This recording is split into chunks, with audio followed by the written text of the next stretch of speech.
Good morning, it's Kate at Pagera. So this morning I've come down to our little croft. It's absolutely freezing. It was -6 last night. I think we're at -2 just now. Yesterday we opened up a couple of gates in other paddocks just because the paddock that the ewes have been in during the day is so bare.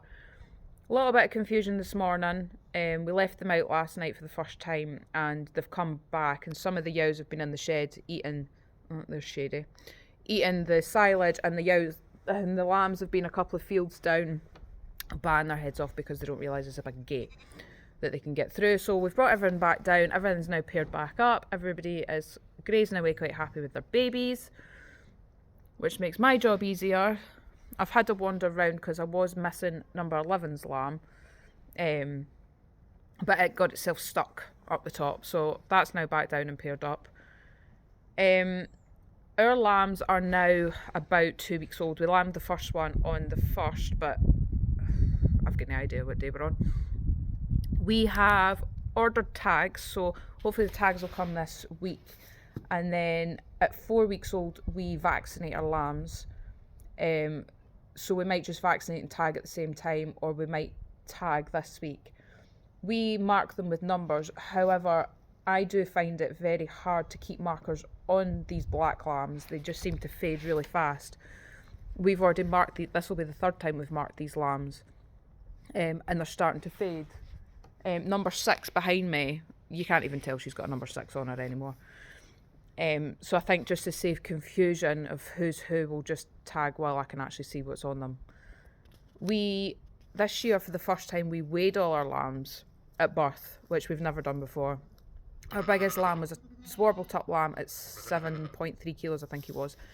We're going to weigh them at vaccination time. We're just going to start monitoring what we're feeding. They'll be going on to creep feed soon. I think we're some of the few that don't actually have it in straight away. So we'll weigh them all, and we can at least then keep an eye on who's lagging behind. We are keeping a very close eye on one of my gimmers who had triplets. Now, usually we'll take a triplet away.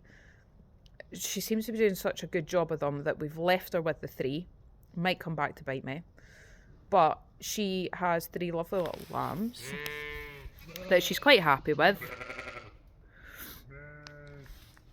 So unless somebody starts lagging behind, we could then start topping some up with a bottle. But at the minute, she's managing perfectly fine with them. She's quite happy. They don't look hungry. She's got plenty of milk. And I don't know if you can see, but the big man himself is standing keeping watch over his children. Take you down to see him. He's very friendly. Hey, dude.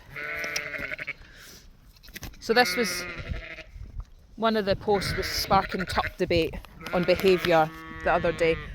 We, as I commented on the post, out of 4 tups we've only had 1 bad one.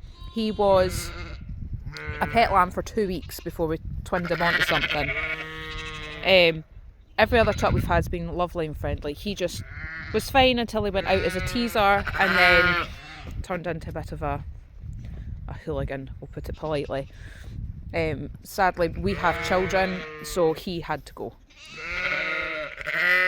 So that's pretty much it for today. I'm going to just go around and feed everything. We've got our hogs in the opposite shed where the pens were, just to get them a bit more to eat. We struggle with grass here. Our grass doesn't come through till end of April, May. So we have to feed quite a lot of silage just to keep them going. The ewes have to get fed hard feed to keep up their milk supply because the grass is in short supply. There's number 12's lambs coming for a wee look. So yeah, that's about it. I hope everybody else's lambing that are still lambing is going well. And I'll see you through the week.